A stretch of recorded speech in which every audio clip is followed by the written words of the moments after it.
Bien le bonjour à tous pour cette vidéo de philosophie du bonheur. La semaine dernière, nous avons vu la proposition des stoïciens pour l'atteindre, mais cette fois-ci, nous allons voir celle des épicuriens. Il est à noter que les épicuriens et les stoïciens sont en guerre idéologique, mais leur désaccord ne tient pas vraiment sur leur position sur le bonheur, qui peuvent être compatibles, bien qu'elles sont différentes, mais tient plus de savoir si la morale est locale ou globale, ce qui ne nous intéresse pas aujourd'hui. La première chose importante est que si vous connaissez le mot épicurien sans avoir étudié la doctrine philosophique d'Épicure, oubliez tout ce que vous pensez à ce sujet. Être épicurien ne signifie en aucun cas ce que certains appellent bon vivant. Brûler la chandelle par les deux bouts est l'opposé total de la doctrine d'Épicure. Donc s'il vous plaît, effacez vos préjugés sur l'épicurisme pour pouvoir comprendre cette vidéo. Épicure a proposé des solutions aux quatre problèmes existentiels qui sont la crainte des dieux, de la mort, de la souffrance et de l'absence de bonheur. Une fois répondu à ces quatre mots, on ne devrait plus avoir de problème. Par rapport aux dieux, Épicure fait remarquer que si les dieux existent, alors ils sont bienveillants et non jaloux, ce qui fait qu'ils ne nous veulent aucun mal, donc il n'y a aucune raison de les craindre. Par rapport à la mort, il faut comprendre qu'Épicure est hédoniste, ce qui signifie qu'il pense que seul le plaisir est à chercher et la souffrance à fuir. Or, la mort se caractérise par une absence de sensation et donc une absence de souffrance, ce qui fait que la mort n'est pas un mal. Cette réponse est aussi satisfaisante car la mort n'est pas non plus un bien puisqu'elle est l'absence de plaisir. La mort est donc neutre. Au contraire, en général, les philosophes ou théologiens qui ont voulu expliquer que la mort n'est pas un mal finissent par défendre le contraire en disant que la mort est un bien. Par exemple, dans les religions avec paradis, la mort est infiniment mieux que la vie, donc lorsque nous apprenons que nous avons une maladie incurable qui va rapidement nous causer notre mort sans souffrance, nous devrions être extrêmement ravis car c'est la meilleure chose qui pourrait nous arriver, ce qui me semble excessif. Pour continuer son raisonnement disant qu'il ne faut pas avoir peur de la mort, il ajoute que lorsque nous sommes vivants, alors la mort n'est pas là, et lorsque nous sommes morts, c'est nous qui ne sommes plus là. Donc nous ne sommes jamais présents en même temps que la mort. Elle ne nous concerne pas. Autrement dit, on ne vit pas subjectivement l'état de mort, car il se caractérise par l'absence de subjectivité. Le dernier argument justifiant que la mort est neutre correspond à faire le lien avec le temps avant notre naissance. Durant ce temps, nous n'existions pas et nous n'en sommes pas dérangés. Le temps après notre mort sera similaire, ce sera un temps où nous n'existerons pas. Si nous ne sommes pas dérangés par rapport au temps avant notre naissance, où nous n'existions pas, alors nous ne devrions pas être dérangés par le temps après notre naissance, où nous n'existerons plus. Les deux derniers mots des humains sont la peur de la souffrance et de l'absence de bonheur. Pour corriger cela, Épicure propose une philosophie du bonheur où il faut discriminer les différentes activités pour choisir celles qui nous rendront le plus heureux avec le moindre souffrance.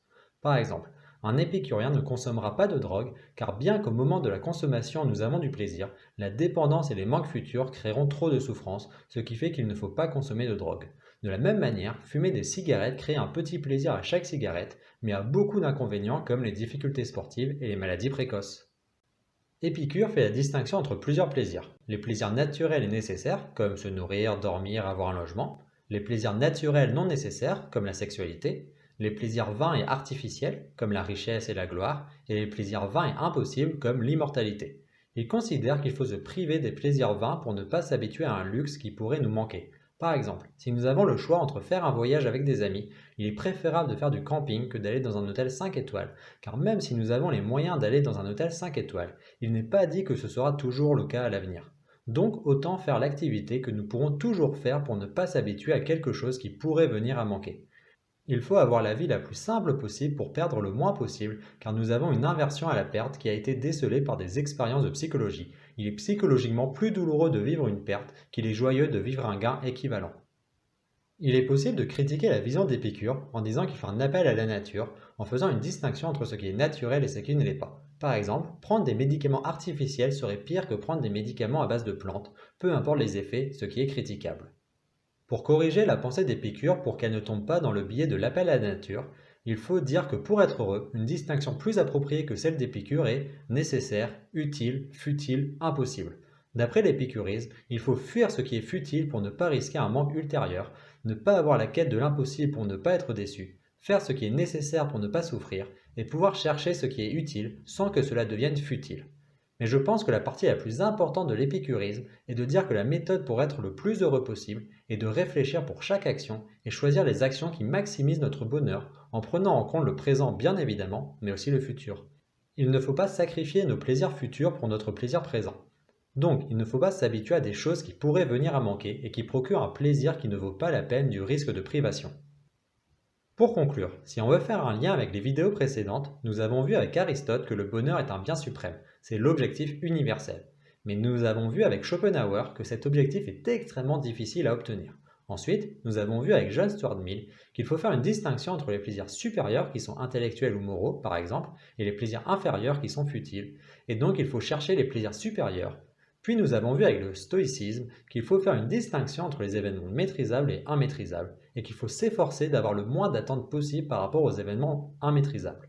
Et enfin, l'épicurisme nous apprend qu'il faut réfléchir pour ordonner par la raison les désirs qui nous rendront le plus heureux. Pour cela, l'épicurisme propose comme règle générale la distinction nécessaire, utile, futile, impossible.